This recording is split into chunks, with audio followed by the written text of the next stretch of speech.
I'm so glad that God gave me a body that can heal itself. He gave me a mind that can consider, that can analyse, and that can make choices about what I do to my body.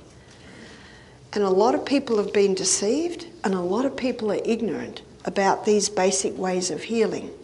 Heart disease, also known as cardiovascular disease, refers to a range of conditions that affect the heart and blood vessels. These conditions include coronary artery disease, heart failure, arrhythmias, valvular heart disease, and cardiomyopathy. Each of these conditions has unique causes, symptoms, and treatments, but they all share a common factor. They impede the heart's ability to function effectively. So in this video, we will explore Dr. Barbara O'Neill's revelations, the science behind heart disease, and provides guidance on how to prevent heart disease. Cholesterol. So I think it's a good place to start. What's cholesterol? Cholesterol is a fat that is made by the liver, and the liver makes as much cholesterol as the body needs. So if the body needs a lot of cholesterol, the liver will make a lot of cholesterol. If the body doesn't need much cholesterol, it won't make much cholesterol. Dr. Barbara O'Neill explains that when the arterial walls are damaged, whether by inflammation, oxidative stress, or other factors, the body responds by sending cholesterol to the site of injury to initiate repair. This cholesterol can accumulate and form plaques, but the root cause is not the cholesterol itself. It is the damage that necessitates repair. So now I'm going to tell you the truth on cholesterol. The liver makes cholesterol, and 80% of the cholesterol that the liver makes, it makes from glucose. And 20% of the cholesterol that the body makes, it makes from fat. Now this one piece of information alone tells you it's not the butter on the bread, it's the bread under the butter. The wrong guy's been shot. Fat's been shot because of who it hangs around with. There are two main types of cholesterol that the liver makes. One is called high-density lipoprotein, and high-density lipoprotein is called the good guy, or the good cholesterol. Why is it called the good cholesterol? Because it carries excess cholesterol back to the liver. And so that's why it's called the good cholesterol. And the other main type of cholesterol is LDL. LDL, low-density lipoprotein, and it's called the bad cholesterol. Yeah? Right. Cholesterol is a waxy substance found in all cells of the body. It is essential for the production of hormones, vitamin D, and bile acids that help digest fat. Cholesterol is carried through the bloodstream by lipoproteins, which come in different forms, including HDL, LDL. HDL cholesterol, often referred to as good cholesterol, HDL helps remove excess cholesterol from the bloodstream by transporting it to the liver, where it is broken down and excreted. High levels of HDL cholesterol are associated with a lower risk of heart disease. Several factors influence HDL levels, including genetics, diet, physical activity, and lifestyle choices. For example, regular exercise, a healthy diet rich in unsaturated fats, and avoiding smoking can help increase HDL cholesterol levels.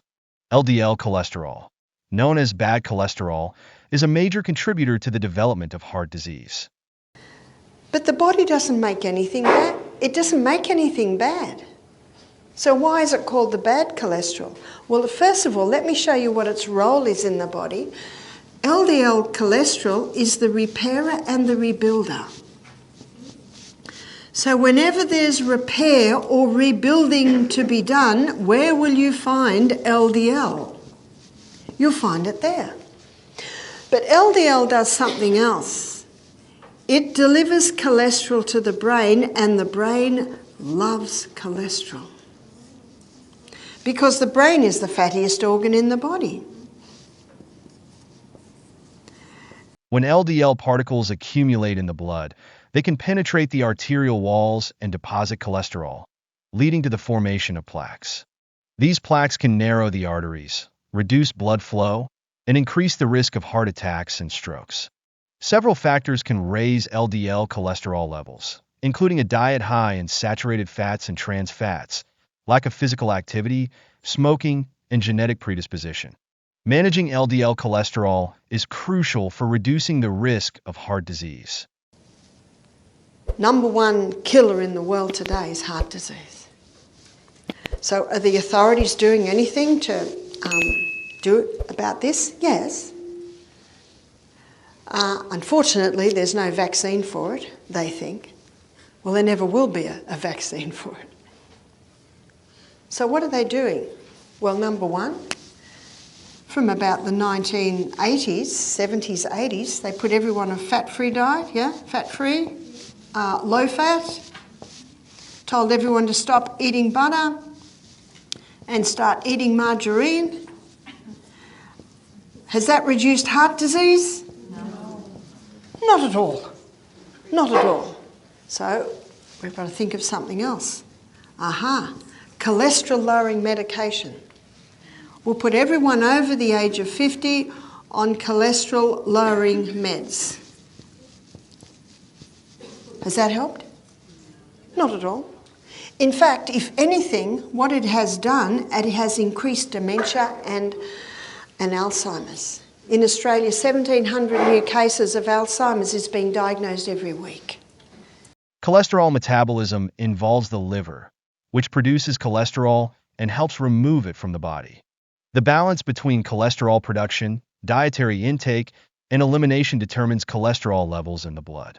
The relationship between cholesterol and heart disease is well established. High levels of LDL cholesterol are a significant risk factor for the development of atherosclerosis and coronary artery disease. You see, what the cholesterol-lowering medication does, it blocks the pathway in the liver that the liver uses to make cholesterol. But the same pathway that the liver uses to make cholesterol, it uses to make coenzyme Q10. And what's coenzyme Q10? That's your heart protective enzyme. So anyone who goes on the statin drugs has now lost their heart protective enzyme. Does that mean that someone who goes on cholesterol-lowering medication is actually more susceptible to heart disease? What are the side effects of a cholesterol-lowering medication? Lipitor, Crestor, and all the statin drugs.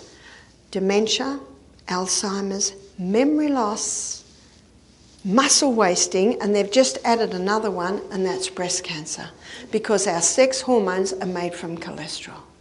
The process begins with the accumulation of LDL cholesterol in the arterial walls, leading to plaque formation. Over time, these plaques can rupture, causing blood clots that can block blood flow to the heart, resulting in a heart attack. Dr. Barbara O'Neill's revelations about cholesterol and heart disease have sparked important discussions about the true causes of cardiovascular diseases and the best approaches to prevention. While cholesterol plays a role in heart health, it is not the sole factor, and focusing solely on lowering cholesterol through fat-free diets and medications may not be the most effective strategy. Instead, a holistic approach that addresses inflammation, stress, diet, and lifestyle is essential for preventing heart disease.